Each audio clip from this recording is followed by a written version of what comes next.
War was declared on humanity. The generals found it amusing. The alarm cut through the command center.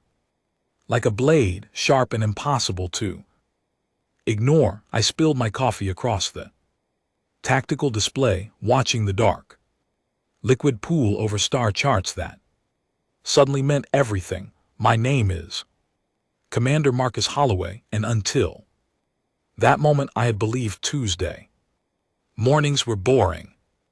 General Patricia Ackhafer burst through the doors, her boots hammering against the polished floor. She was not running, because generals never run, but she was walking faster than I had ever seen her walk in 12 years of service. Behind her came Admiral Daniel Pierce, his silver hair slightly messy, holding a data tablet like it might explode in his hands. "Put it on the main screen," Ackhafer ordered. Her voice was calm, too calm.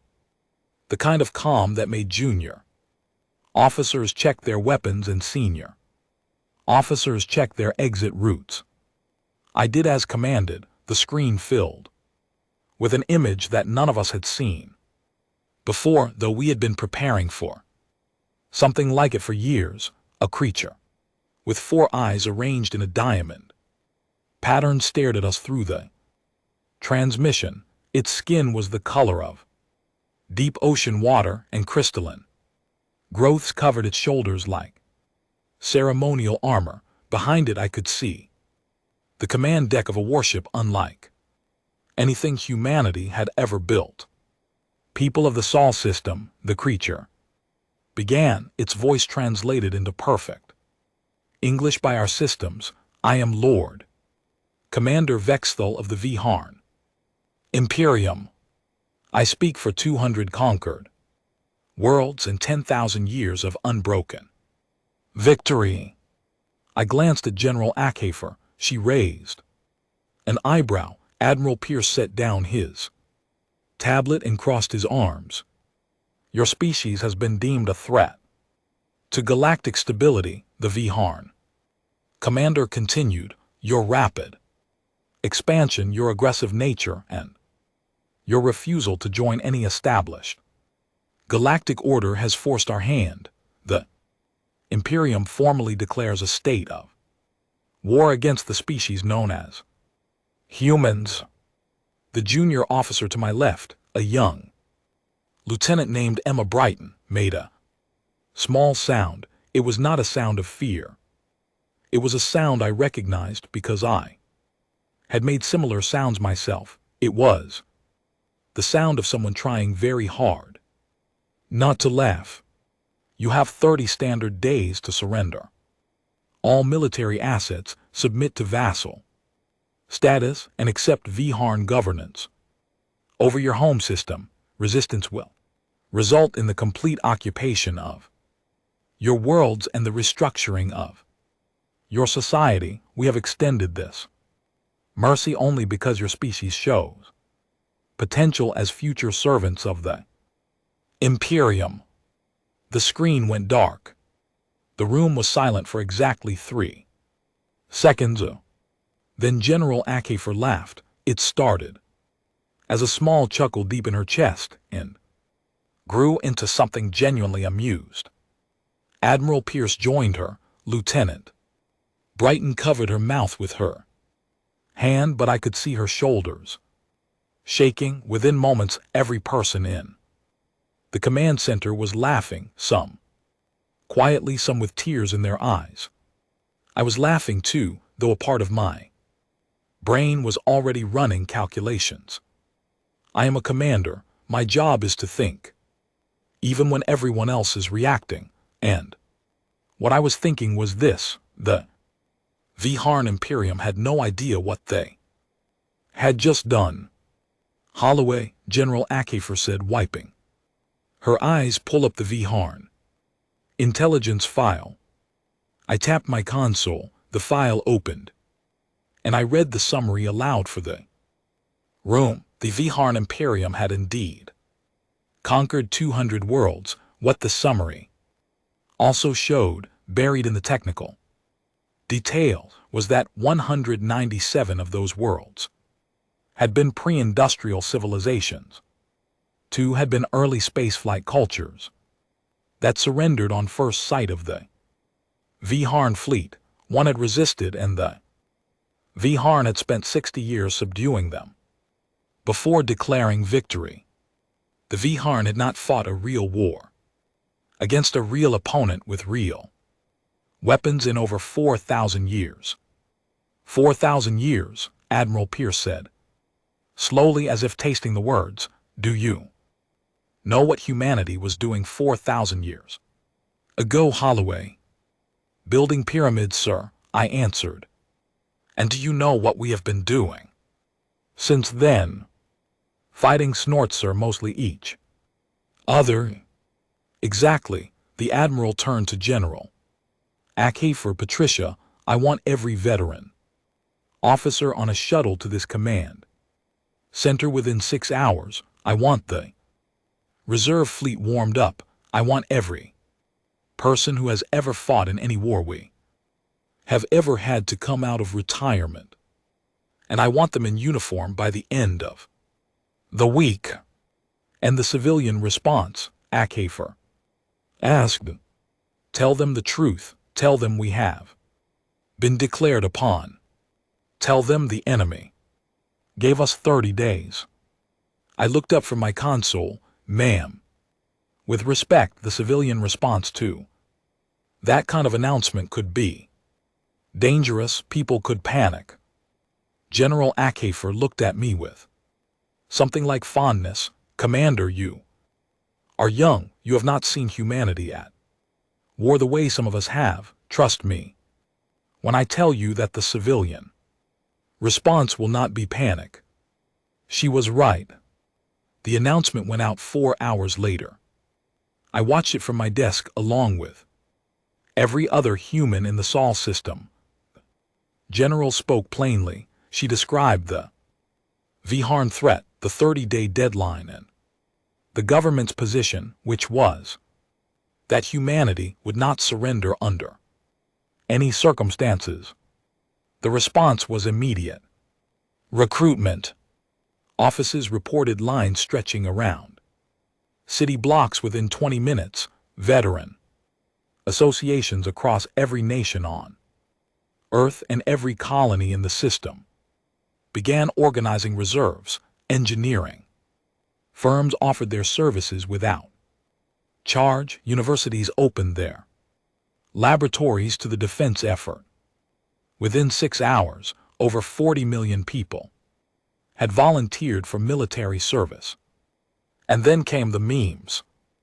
I know that sounds strange in the middle of a war declaration, but humans are strange creatures, and I have come to believe that humor is one of our most dangerous weapons. Within a single day, the entire human information network was flooded with jokes, cartoons, and short videos mocking the Viharn.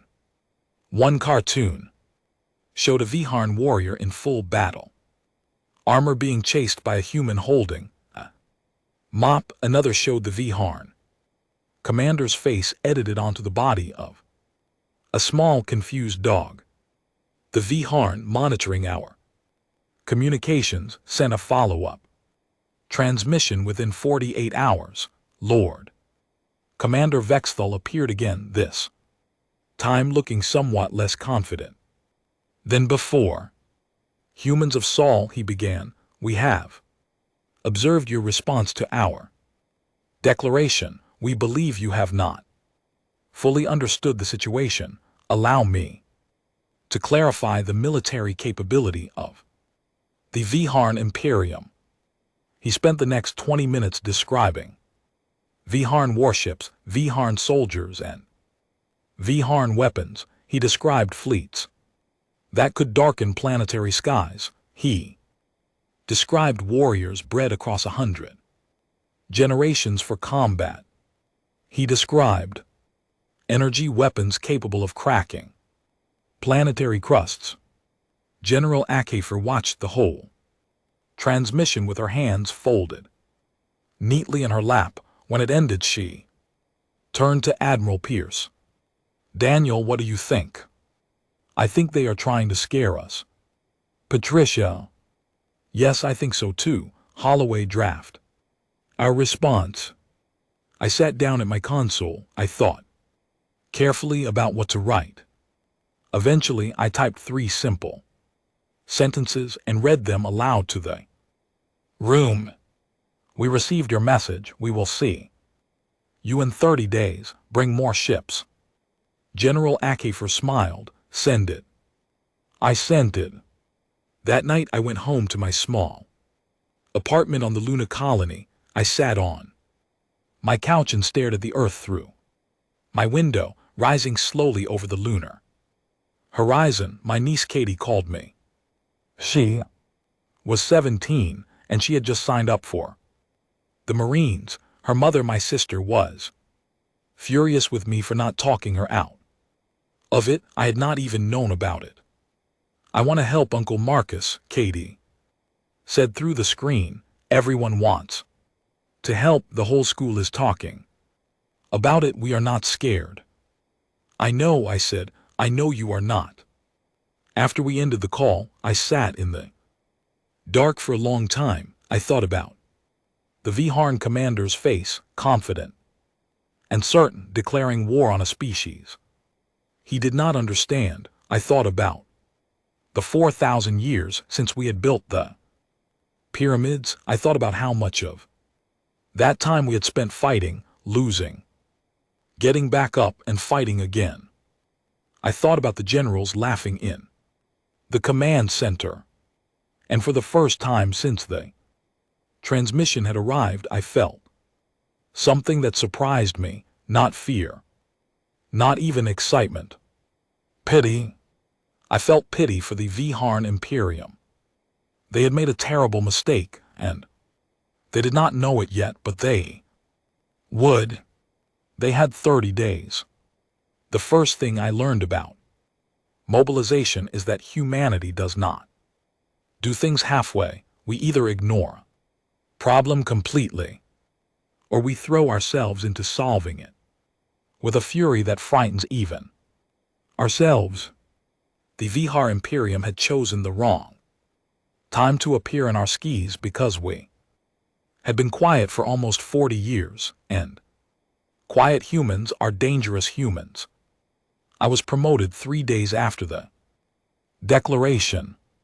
General Akefer pinned the new insignia on my uniform herself, standing in her office with a window that looked out over the Luna Command complex. She did not give me a speech. She simply said, "Congratulations, Captain Holloway. Now, get to work."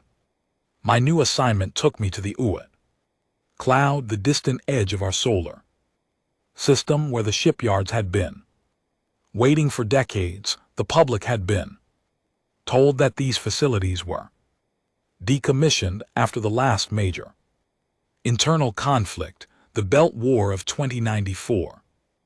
This was a lie, a necessary lie, but a lie nonetheless. Humanity never destroyed its warships. We only hid them.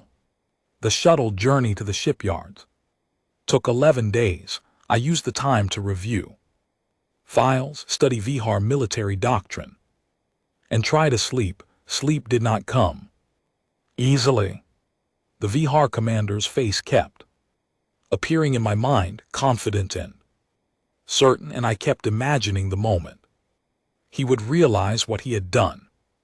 When I arrived at the hidden shipyard, designated Facility 7, I understood why the government had kept the secret. The facility was enormous, a ring of industrial platforms surrounding central core with ships docked along every available surface. There were hundreds of them, dreadnoughts the size of small cities, cruisers bristling with weapon ports, carriers designed to launch swarms of smaller vessels, and at the very center, the largest ship I had ever seen, designated the vessel Epra. The Epra was a dreadnought from the final days of the Belt War, a ship so heavily armed that 3 separate treaties had been written specifically to ban vessels of its class.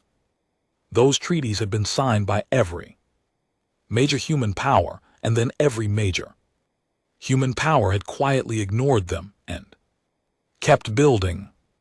Admiral Pierce met me at the docking bay. He looked older than he had in the command center, but also more alive, as if the coming war had woken something in him that peace had put to sleep. "Welcome to the real fleet, Captain," he said. "Most humans do not know this exists. Let us make sure the Vihar. Somewhere, someone would try to do us harm. Paranoia, it turns out, is an excellent motivator for research." The Bioweapon Division presented their findings to command staff during my second week. A woman named Dr. Catherine Pembroke, small and bright-eyed, stood before a room full of admirals and explained that her team had been working on species-specific agents for over 30 years. They had analyzed the small biological samples the Vihar had exchanged during early diplomatic contact, and they had developed 17 different options for dealing with Vihar biology if it became necessary. General Okafor listened carefully. When Dr. Pembroke finished, the general asked a single question: "Can any of these be controlled? Can we target only soldiers?" "Yes, General, we can design agents that only affect Vihar with specific genetic markers found in their warrior caste. We would not use anything on civilians." "Good. Prepare 3 options. Hold them in reserve. We do not use them unless we have to." Dr. Pembroke nodded and gathered her papers. I thought about that exchange for days. Afterward, I had grown up believing that humanity had moved past the worst of our old methods, but watching the general authorize the preparation of those weapons, I realized that we had not moved past anything. We had simply hidden it away, waiting for a day when we might need it again. Meanwhile, on Earth and across the colonies, the civilian response continued to amaze me. Factories shifted production within days. Companies that had been building civilian vehicles were now producing military transports. Agricultural systems were expanded to ensure food security during a long conflict. Medical supplies were stockpiled. Communication networks were hardened against attack.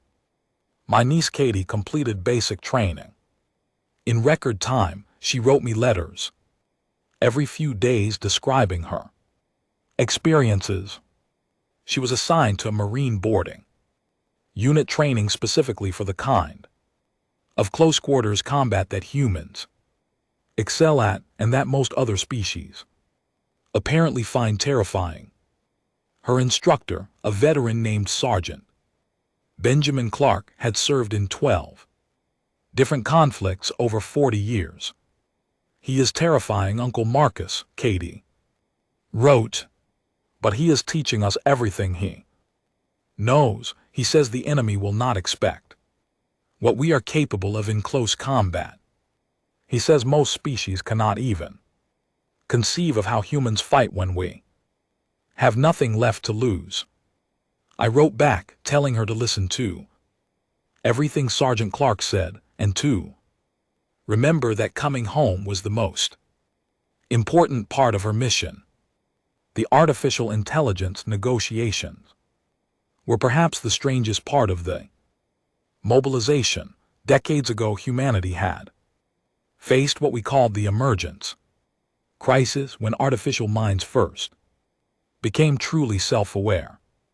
Many species would have tried to eliminate these minds. Others would have enslaved them. We did neither. We negotiated with them. We gave them citizenship, rights, and a voice in our governance. In exchange, they agreed to Work alongside us, not above us or below us.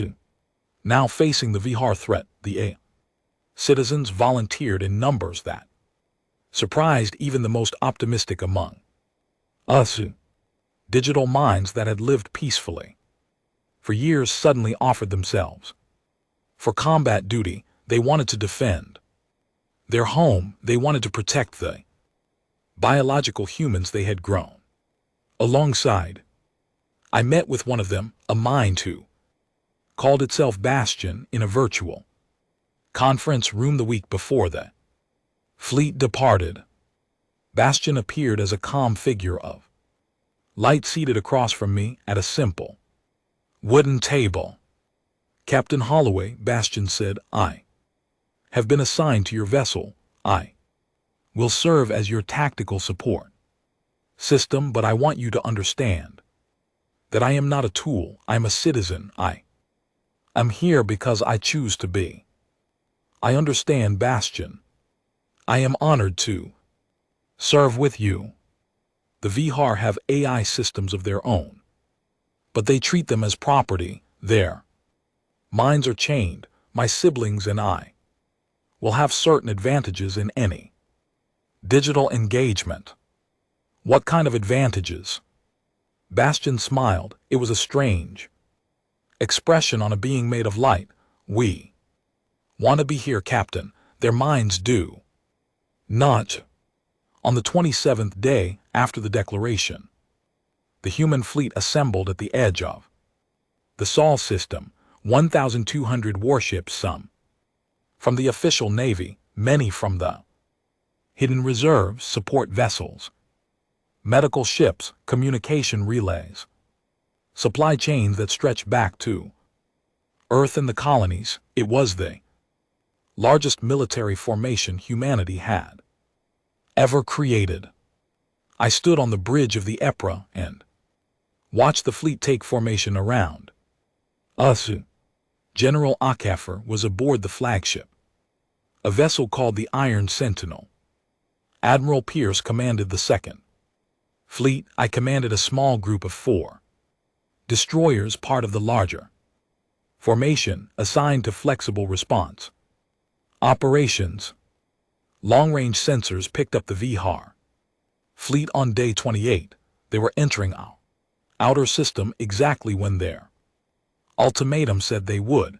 800 warships, large, well-armed, arranged in a traditional conquest formation that our intelligence analysts said had not been updated in 2,000 years. Our formation was different. We did not use traditional formations. We used something our strategists called chaos discipline, a pattern that appeared random but was actually carefully coordinated. The Viharn would try to predict our movements, and they would fail because we had developed our tactics by fighting each other, and humans are the hardest opponents humans have ever faced. On the 29th day, the Viharn commander sent one final message. He offered us one last chance to surrender. He described again in great detail the suffering that would come if we refused. General Akachi responded personally this time. Her message was shorter than his. We decline. See you tomorrow. That night aboard the Ipetus, Chief Engineer Ashton invited me to his quarters for dinner. He had cooked a simple meal, pasta with a sauce his grandmother had taught him to make. We ate in comfortable silence for a while. You are nervous, Captain, he said. Eventually. Yes, I have not been in a real fight before, not like this. None of us have, not like this. The Belt War was bad, but it was a human war. This is something new. Does that change anything?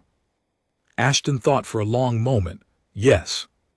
And no, the enemy is different. The stakes are different, but the work is the same. You show up, you do your job. You protect the people next to you, and you trust that the people above you have made good decisions. And if they have not, he smiled a small tired smile, then we find out what humans are really made of. Captain, I slept poorly that night. I dreamed of the Viharn commander's face still confident, still certain. In my dream, he was standing on a beach and a wave was rising behind him that he could not see. The wave was enormous, vast beyond understanding, and it was about to swallow him. When I woke, it was day 30. The war was about to begin. The Viharn fleet crossed into our inner system on the morning of the 30th day. And everything changed. I was on the bridge of the Apetus when the sensors picked them up. They came in a formation so traditional it was almost beautiful, a wide arrowhead shape with their flagship at the center, flanked by heavy cruisers and surrounded by cloud of smaller escorts. It was the kind of formation you would find in an old military textbook, the kind that had worked perfectly for the Viharn for thousands of years against enemies who did not know how to respond to it. We knew how to respond to it. Admiral Pierce opened the fleet-wide communication channel. His voice was calm, steady, almost conversational. All units, this is the Admiral.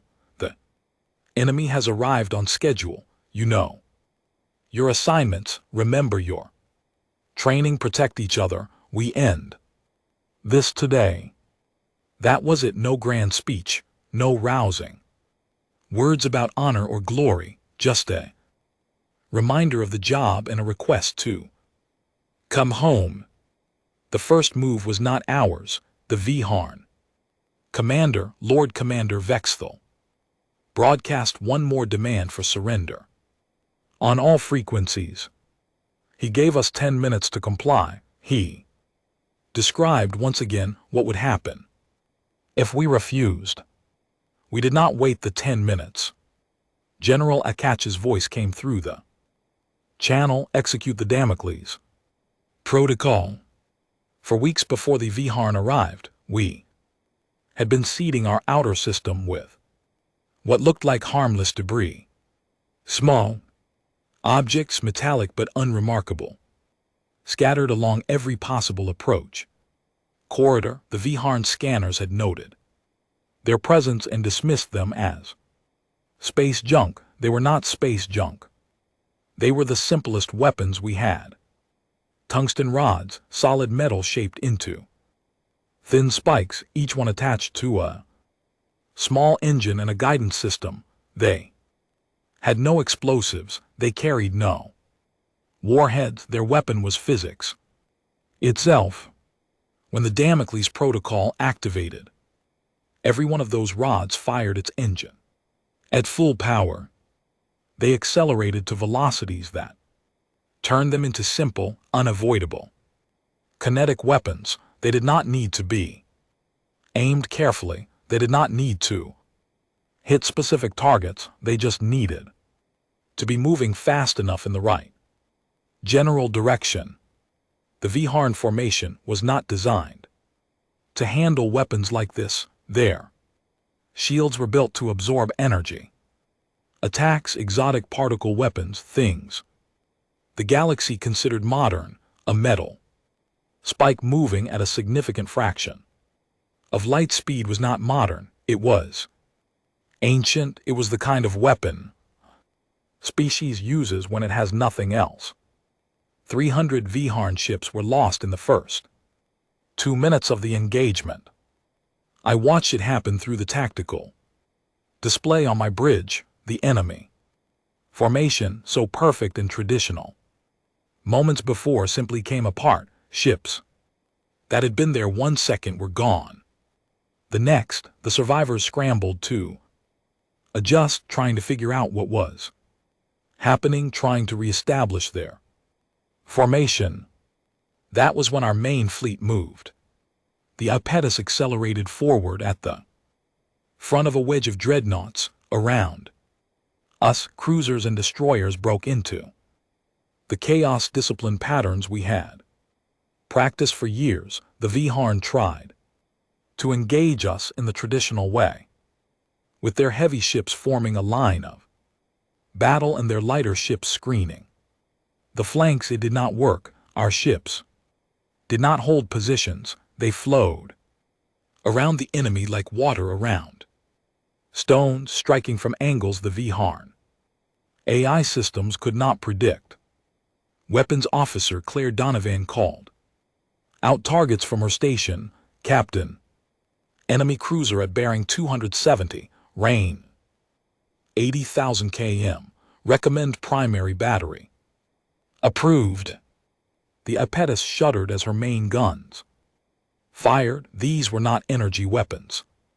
They were mass drivers, enormous rail guns that accelerated solid projectiles to absurd velocities.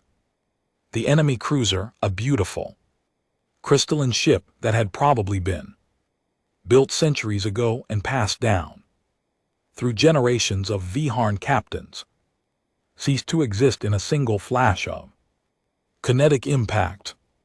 Next target, Captain. Donovan, pick your own targets, I trust your judgment. She smiled slightly and turned back to her console.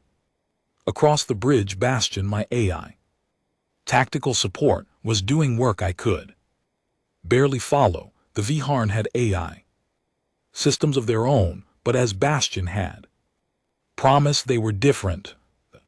Viharn minds were enslaved, forced to serve, chained by programming that limited their responses to approved patterns. Bastion and the other human AI citizens were free, creative, and motivated. They were winning the invisible war in the enemy computer networks before the physical war was even properly engaged. Captain, Bastion said after about 20 minutes of combat, I have compromised the navigation systems of 6 Viharn cruisers. I am feeding them incorrect positional data. They believe they are flanking our formation. They are actually flying directly into our primary firing arcs. Good work, Bastion. Captain, I should mention that this is the most exciting day of my existence. I laughed. I could not help it. Mine too, Bastion, mine too. The battle continued for hours. The Viharn fought hard. I will give them that. They had courage and they had discipline, but courage and discipline are not enough when your entire approach to warfare has been frozen for 4,000 years. The galaxy had moved on without them. They just had not noticed. Midway through the engagement, the Viharn attempted a boarding action on one of our destroyers, the Morning Star. They sent 3 assault shuttles, each carrying a squad of elite Viharn warriors. These were the pride of the Imperium, genetically optimized for combat, trained from birth for close quarters fighting. They had no idea what human Marines are like. My niece Katie was on the Morning Star. I learned this only later from her letters and from the incident reports. The Viharn warriors breached the hull and entered the corridors, expecting to find soft, frightened enemies. They found instead Sergeant Benjamin Clark and his Marines, including a 17-year-old private named Katie Holloway. The details of that engagement were classified for years afterward. What I can say is this: every Viharn warrior who boarded the Morning Star was defeated. Not a single human Marine was lost. The battle lasted 40 minutes and by the end of it, the 3 Viharn assault shuttles were under human control and being used to return the battle to the enemy flagship. Katie wrote me a letter the next week. She described what happened in simple terms. Sergeant Clark was right, Uncle Marcus. They did not know how to fight us. They were strong and fast, but they had never faced anyone who really wanted to win. We wanted to win more. The Vihar command realized slowly that the battle was not going according to their plans. Their beautiful formation was in pieces. Their flanking maneuvers were being predicted and countered. Their boarding actions were failing. Their energy weapons designed to punch through shields were being avoided entirely by our ships, which moved in patterns the Vihar computers could not match. Lord Commander Vexthal sent transmission about 6 hours into the battle. His face on the screen was different. Now, no longer confident, no longer certain. He looked confused, almost frightened. Human fleet, he began, we request a temporary ceasefire. We would like to open negotiations. Perhaps this conflict has been a misunderstanding. General Acoffer's response was broadcast on all frequencies, including the civilian channels on Earth. She wanted everyone to hear it.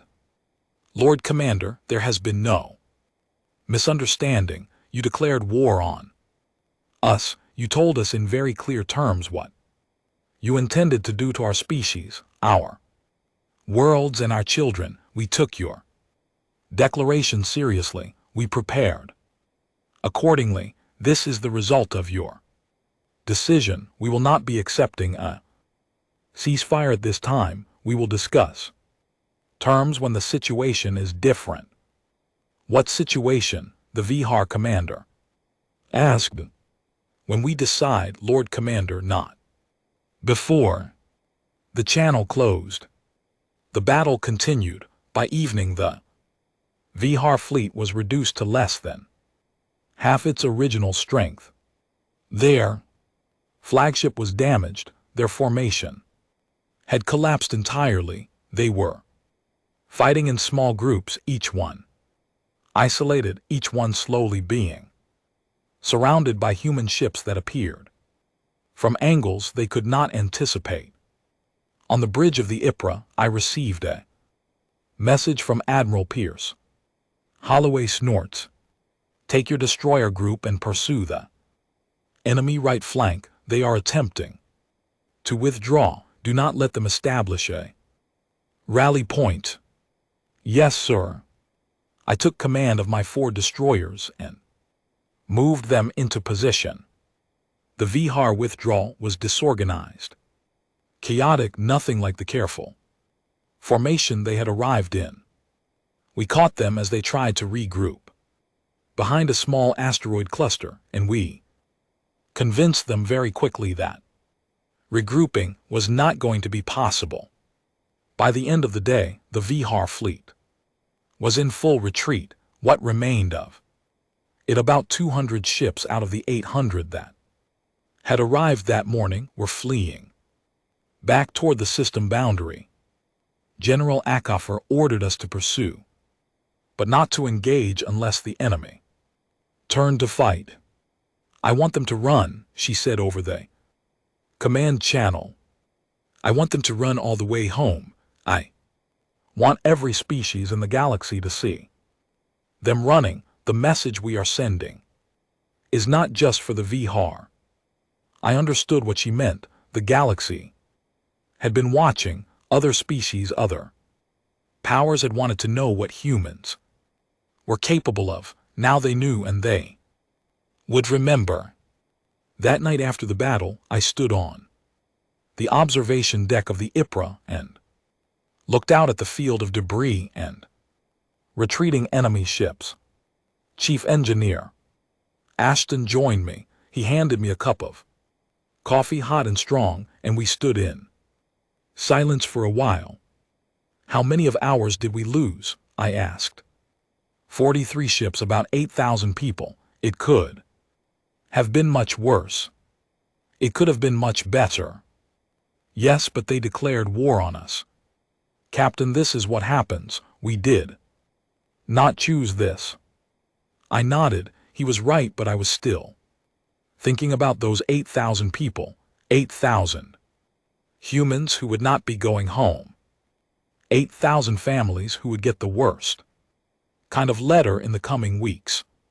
The war is not over, is it? I asked. No, Captain, I do not think it is.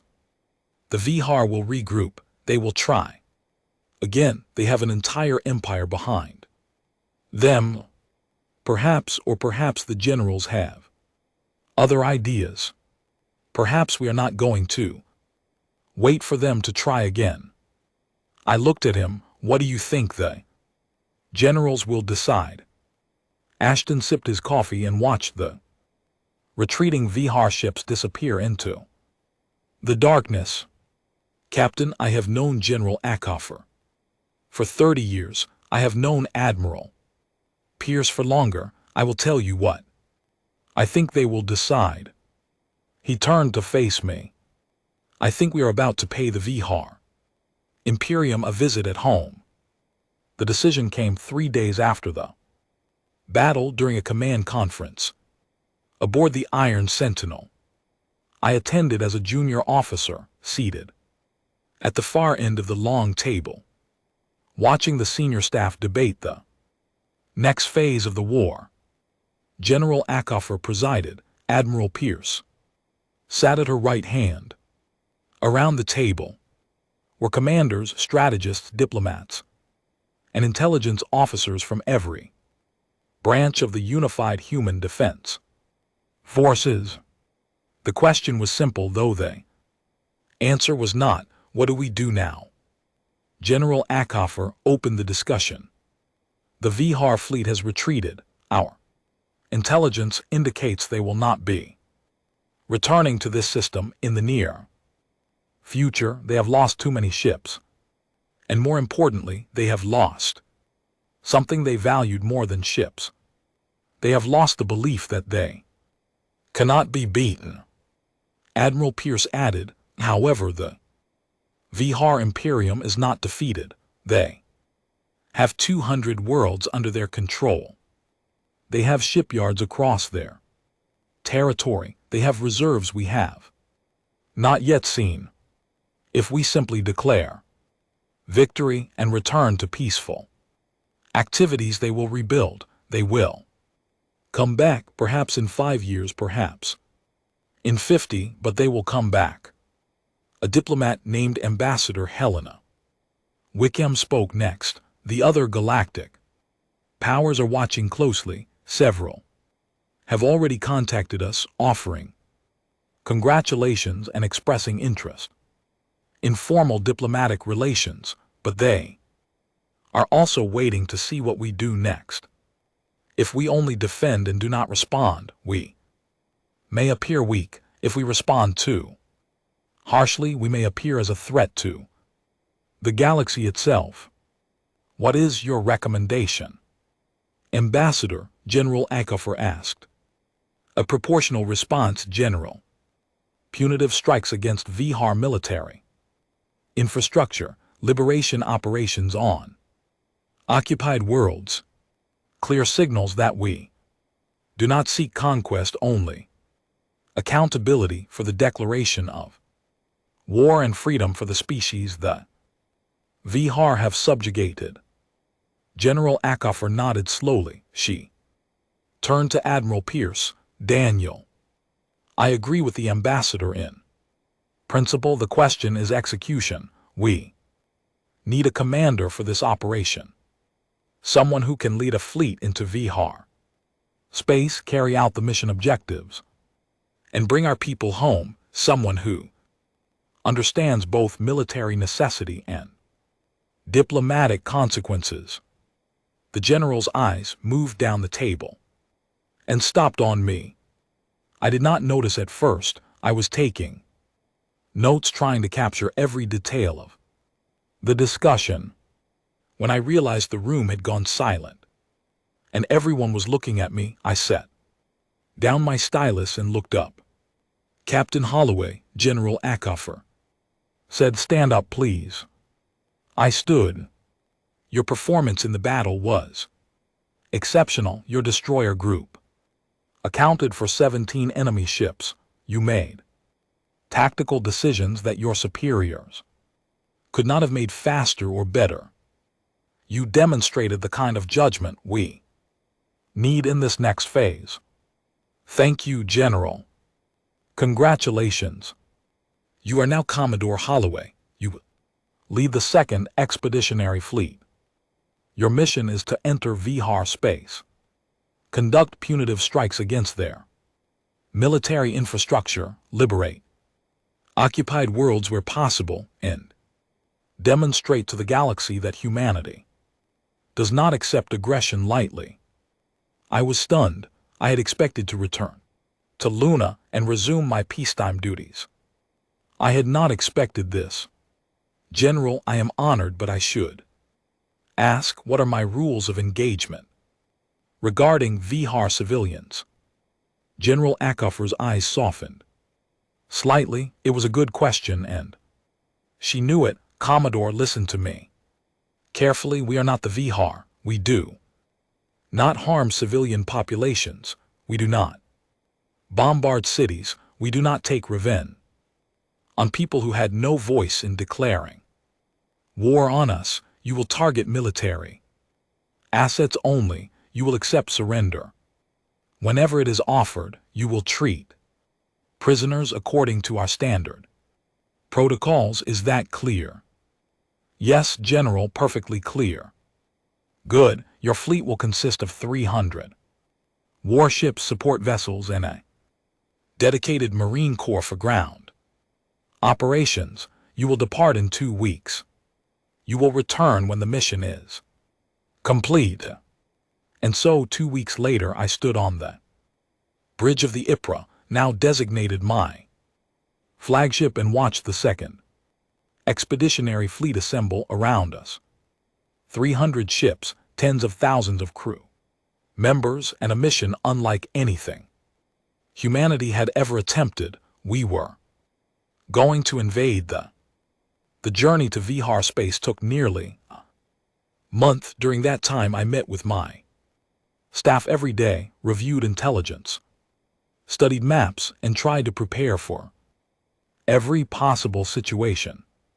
My executive officer was Captain Margaret Holloway, no relation to me, despite the shared last name. She was a veteran of the Belt War, a precise and thoughtful officer who had been recommended by Admiral Pierce personally. You are worried, Commodore, she said to me one evening in my ready room. Yes, I am. We are going into enemy territory with limited intelligence, fighting a species we barely understand, and we have been given a mission that could easily become something much worse if we are not careful. What specifically worries you?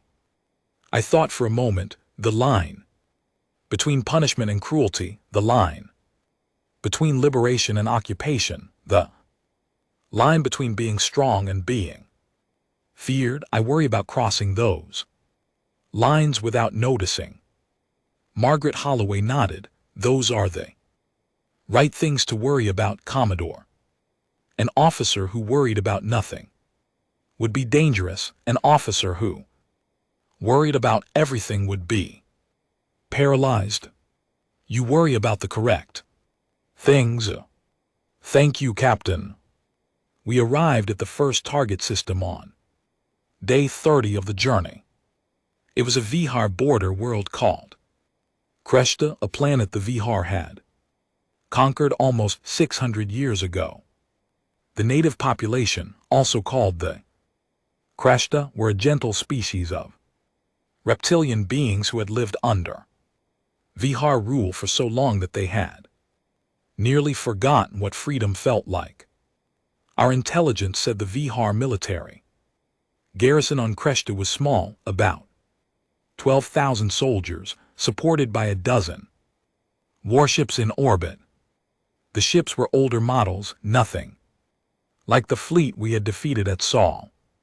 They were not expecting us. The Vihar High Command was still trying to reorganize after their defeat, and word of our departure had not yet reached this far. We engaged the orbital defenses first.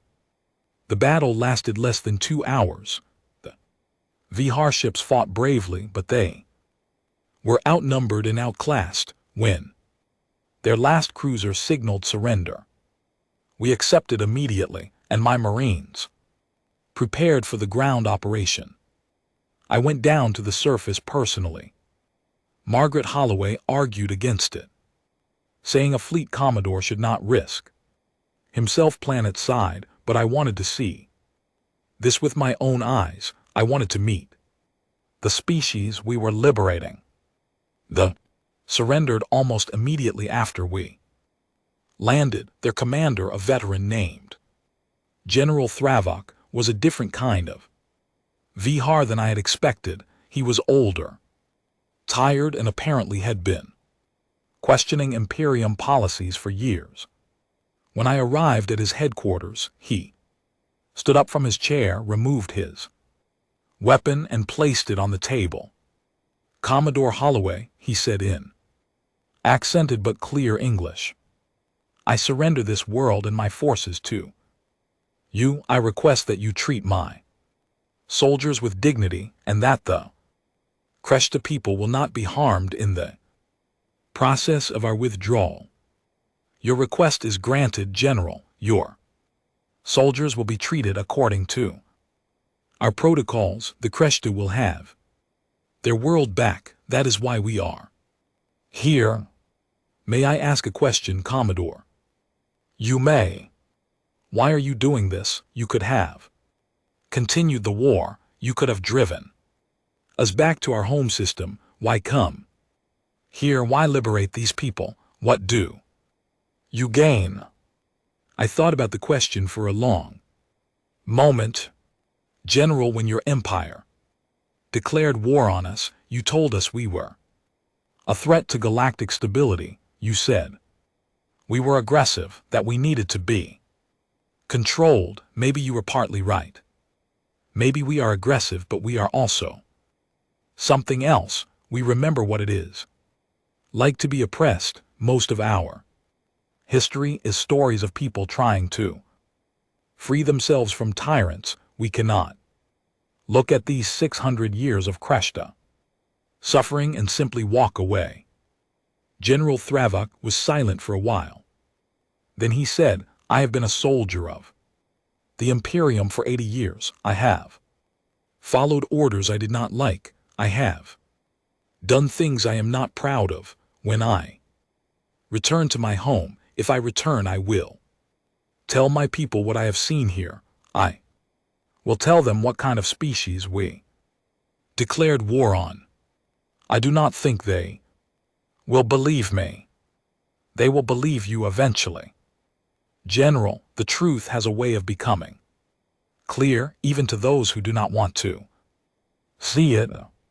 The liberation of Kreshta took another week. The native population was hesitant, at first unsure whether we were truly different from the Vihar or simply a new set of masters. Our Marines were patient. They distributed food and medical supplies. They repaired damaged infrastructure. They did not demand anything in return.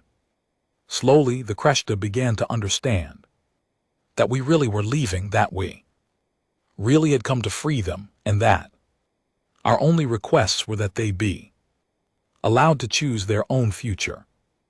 A Kreshta elder, a female named Esrianta, came to speak with me on the day we prepared to depart. She was small, her scales a pale green, and her eyes were deep wells of memory.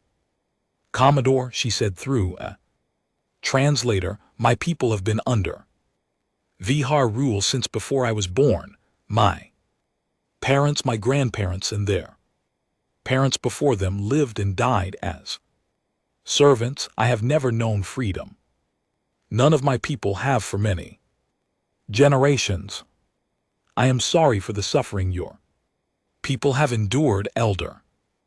Do not be sorry, be proud. You have done something that no one in this part of the galaxy has done in 6 centuries. You came to a world that meant nothing To you fought a war that brought you no profit and freed a people you had never met. My species will remember this. We will remember humans forever. Thank you, Elder. May your people prosper. May yours as well, Commodore. May you find peace when this is over. I think your species needs peace very much. Her words stayed with me for a long time. Over the next several months, we liberated 11 more worlds. Each one was different. Each one had its own challenges. Some species welcomed us with open arms. Others were suspicious and needed convincing. In one case, on a world called Aluven, the native population had been so changed by Vihar rule that they did not want to be liberated at all. We left them alone as their right and simply removed the Vihar military presence. The Vihar Imperium was collapsing, not because we were systematically destroying it, but because we were showing the conquered species that another way was possible. Rebellions broke out on worlds we had not even reached yet. Client species renounced their loyalty. The Imperium supply lines, which depended on the labor of subject populations, began to fail. 9 months into the campaign, I received a communication from General Akafor. The Vihar High Command had been overthrown by their own people. Lord Commander Vexther was under arrest, awaiting trial for the decision to declare war on humanity. A new Vihar government, dominated by reformists, had sent an urgent request for peace negotiations. Commodore General Akafor said through the long-range communication system, "Bring your fleet to Vihar Prime, but do not engage. Hold position in orbit and await the arrival of the diplomatic delegation. This war is ending and I want you present for the conclusion." Yes, General. We will proceed to Vihar Prime immediately. Commodore. Yes, General. You have done excellent work. Your mission has been exactly what we needed. When you return home, there will be celebrations in your honor. With respect, General, I did not do this for celebrations. I know, Commodore, that is exactly why. You were the right person for the mission. The channel closed. I sat in my ready room for a long time, thinking about everything that had happened. 10 months ago, I had been spilling coffee on a tactical display, watching a Vihar commander declare war on humanity, and thinking it was funny. Now I was approaching the enemy's home world at the head of a victorious fleet, preparing to witness the end of a war that had changed the galaxy. I thought about Katie, my niece, who had become a decorated Marine and had earned commendations for her actions during the original battle and in several subsequent operations. I thought about Sergeant Clark, who had taught her how to fight. I thought about Chief Engineer Ashton, who had cooked me pasta the night before the war began. I thought about Bastion, my AI tactical support, who had been promoted to a senior advisory role for the entire expeditionary fleet. I thought about General Thravok, the Vihar commander who had surrendered his garrison and now served as an advisor to our forces on Vihar culture and psychology. I thought about all the people, human and otherwise, whose lives had been shaped by the decision of one arrogant Lord Commander to declare war on humanity. And I thought about what came next. The Vihar Prime system came into view on a quiet morning, the kind of morning that felt wrong for something so important. I had imagined this moment for months, preparing speeches, planning protocols, considering every possible outcome, but when we finally arrived, it was simply a morning and a planet and a fleet of ships in orbit. The strangeness of historical moments, I realized, is that they often feel ordinary while they are happening. The Vihar new government had sent representatives to meet us. They came aboard the Apetus in a small diplomatic shuttle. 5 Vihar officials, led by a senior diplomat named Ambassador Catherine. She was younger than I expected, perhaps the equivalent of a human in her early 40s, with bright, intelligent eyes and a calm manner that suggested she had been chosen carefully. "Commodore Holloway," she said in excellent English, "on behalf of the reformed government of the Vihar, I extend formal apologies for the actions of the previous regime. We seek peace, we seek to rebuild, we ask for your guidance on how to proceed." Ambassador Catherine, welcome aboard. Our peace delegation will arrive in 2 days. Until then, my ships will remain in orbit and we will exchange information about the current situation. We are not here to harm your people. We are here to end this war properly. Thank you, Commodore. We will cooperate fully. 2 days later, General Akachi arrived with the main diplomatic delegation. Aboard the Iron Sentinel, Ambassador Helena Wickham came with her. Admiral Pierce joined us from his own flagship. Several other senior figures from the human government arrived as well. We assembled on the Iron Sentinel for the formal peace negotiations, while the Vihar delegation came aboard with their own representatives, including General Thravak, who had been promoted in the new government and now served as their military advisor. The negotiations took 3 weeks. I will not describe every detail because most of it was diplomatic procedure and careful language about treaties and boundaries. What I will describe is the moment that mattered most, the moment when the new Vihar leadership asked the question that had been hanging in the air from the beginning. It was the 2nd week of negotiations. Ambassador Catherine sat across from General Akachi in the main conference room. She had been listening to our terms for days. They were surprisingly lenient: disarmament of offensive military capabilities, reparations to liberated species paid over several decades, recognition of the independence of all worlds we had freed, formal apologies to those worlds, no human occupation of Vihar territory, no human governance imposed on Vihar society, no punitive dismemberment of their civilization, nothing like what the old Vihar Imperium had done to others when they had conquered. General Akachi, Ambassador Catherine said carefully, "I must ask a question.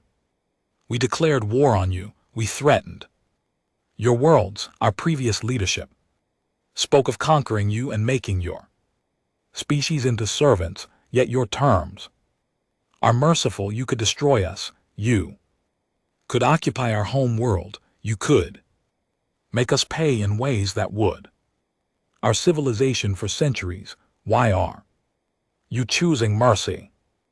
General Akachi smiled. It was the same small smile she had worn on the day the original declaration had arrived. "Ambassador, may I tell you a story?" "Please."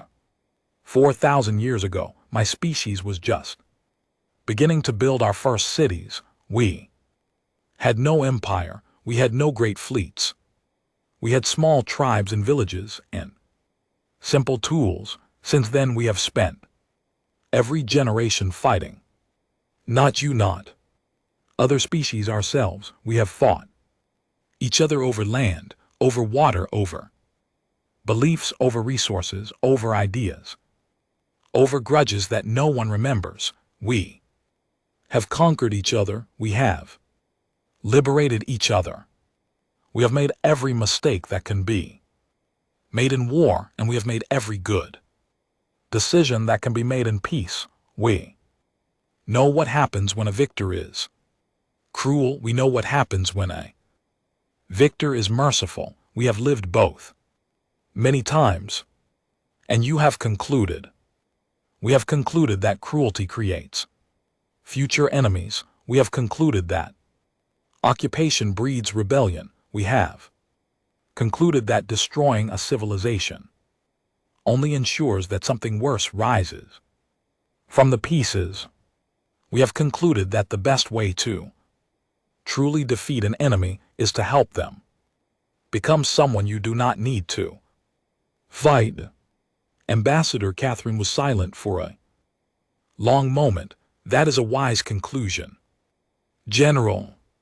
It was not easy to reach. We paid for this wisdom with more suffering than you can imagine. Most of our history is a catalog of errors, but we have learned, and we are offering you the benefit of that learning, not because you deserve it, not yet, but because we want to see what kind of species you become when given the chance to choose differently. And if we choose poorly, General Akach's smile vanished. Then we will return, Ambassador, and the next time we will not be as merciful. The galaxy is watching. Choose wisely. The treaty was signed the following week. The war officially ended on day 287. After the original declaration, though, peace would require years of careful work to become real. The Viharn Imperium was dissolved. In its place, the reformed Viharn Commonwealth was established, a small and more limited government that controlled only the original Viharn home worlds, not the conquered territories. The liberated species established their own governments with human support and protection during the transition period. Humanity did not take Viharn territory. We did not establish colonies in their space. We did not demand ongoing tribute or surveillance. What we did demand, and what was written into the treaty, was a permanent monument on Viharn Prime, a simple structure in a public square, with the names of every human and every conquered species member who had been harmed by Viharn aggression over the centuries. The monument was required to be maintained by the Viharn government. Perpetuity and schoolchildren of Viharn were required to visit it as part of their education. General Thravok, the old Viharn commander I had met on Cresta, was present at the monument's dedication ceremony. He had tears on his face when he read the names of the first Cresta to die under Viharn rule 6 centuries ago. He told me quietly that his own ancestor had commanded the fleet that conquered Cresta. He had not known. His family had never spoken of it. The old Imperium hid its past, he said to me. They told us stories of glory and conquest, but never of the cost, never of the people we harmed. This monument will make sure we never forget again. That is the hope, General. Thank you, Commodore, for mercy, for wisdom, for showing us a better way. You are welcome. Do not waste the opportunity. We will not. I returned home to Saul 3 months later. The journey was quiet, peaceful, almost boring after everything that had happened. I spent most of it reading, exercising, and talking with my officers. Margaret Holloway, who had been beside me through the entire campaign, was promoted to Rear Admiral. Upon our return, Bastian was elected to a senior position in the AI Citizens Council. Chief Engineer Harold Ashton retired for the second time, swearing this time he meant it, though I suspected he would find himself back in uniform if he was ever needed. My niece Katie met me at the docking bay. On Luna, she was taller than I remembered, though it had only been a year. She wore her Marine uniform with easy familiarity. She hugged me tightly and then stepped back and saluted. "Welcome home, Commodore." "Welcome home, Sergeant." "Yes, I heard about your promotion." "It was nothing, Uncle Marcus." "It was not nothing. Your mother will be proud eventually after she finishes being angry." Katie laughed. It was a good sound, a sound I had been looking forward to hearing again for a long time. The celebrations lasted for weeks. Parades, ceremonies, medals, speeches. I attended what I had to and avoided what I could. I am not comfortable with that kind of attention. I would rather have quiet dinners with my family and my closest colleagues than stand on stages and be praised. 2 years after the war ended, I was promoted to admiral. A year after that, I was appointed to command of the Luna Academy, the training facility where future officers would learn their craft. I accepted the position because I wanted to pass on what I had learned and because I thought I was done with combat commands. I was correct about the first reason. I was not yet sure about the second. My first year at the academy taught me that teaching is harder than fighting. The cadets were bright, eager, and sometimes terrifyingly confident about things they did not yet understand. I tried to teach them what I could: tactics, strategy, the history of human conflict, but most importantly, I tried to teach them something that General Ackerfer had taught me, something I only truly understood after the Vietnam War. I gave a speech to the graduating class at the end of my first year as Academy commander. It was the most important speech I ever gave. I did not write it carefully in advance. I simply spoke from the experience of everything I had lived through. "Young officers," I began, "you are graduating today into a galaxy that knows who humans are. The Vietnam War changed everything. Species across the stars have heard the story. They know what happens when someone declares war on us, but that is not the most important lesson of that war. Let me tell you the real lesson." The cadets listened carefully. There were about 400 of them seated in neat rows, all in dress uniform. The generals laughed when the war was declared. I was there. I saw them laugh. For years I thought I understood why. I thought they laughed because they knew the Vietnam were weak and we were strong. I thought they laughed because they were confident of victory. I was wrong about that. I only understood later, after the war was over, what they were really laughing at. I paused. The room was silent. They were laughing at the tragedy of it.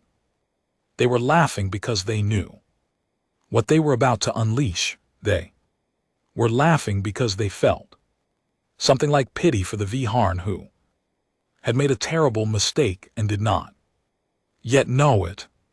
They were laughing because they had seen what humanity becomes when attacked, and they knew what was about to happen to a civilization that had never truly faced a serious enemy. I looked out at the cadets.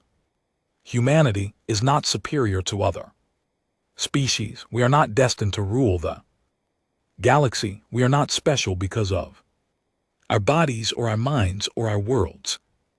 What we are is experienced. We have fought every kind of war. We have tested every kind of weapon on ourselves. We have made every mistake and learned from most of them. When a young empire declares war on us, they are not facing one civilization, they are facing 4,000 years of accumulated struggle. That is what the generals were laughing at, not the enemy's weakness but their ignorance. I continued, the other lesson of that war is just as important. When we won, we chose mercy, not because we were required to, not because the Viharn deserved it. We chose mercy because we had learned over thousands of years of our own conflicts that cruelty only creates more enemies. We chose mercy because we wanted to see what the Viharn would become if given the chance to change. We chose mercy because we believed that was the kind of species we wanted to be. You graduating today will serve in a galaxy where humanity has a reputation. Some will see us as protectors, others will see us as threats. Your job is not to prove either view correct. Your job is to show through your actions who we actually are, strong when we must be, merciful when we can be, always learning, always trying to be better than we were the day before. I ended with the words that felt truest to me. The galaxy will test you, other powers will try to understand what makes humanity what we are. They will probe, they will experiment, some will even attempt what the Viharn attempted. When that happens, remember this, we are not simply soldiers, we are the inheritors of every person who ever suffered and fought and survived across our entire history. We carry that weight, we owe them our best, do not disappoint them. The cadets stood and applauded. I accepted it briefly and then stepped down from the stage. It was not really my speech that they were applauding, it was the history behind the speech, the generations of humans whose struggles had made the words possible. 3 weeks after that graduation, I received a message at my office. A new species had made contact at the galactic frontier far from Sol in a region we had not yet explored. They had heard of humanity, they had heard the story of the Viharn War. They were sending envoys bearing gifts of peace and offers of trade and friendship.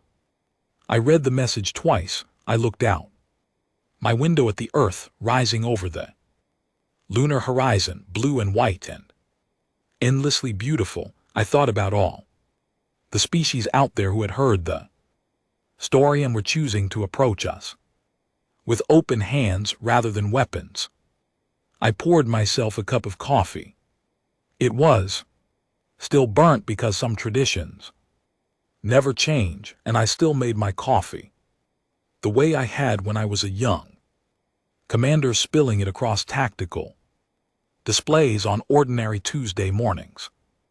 I stood up from my desk. I straightened my uniform. I went to greet the new envoys, to welcome them, to find out what kind of species they were and what kind of future we might build together.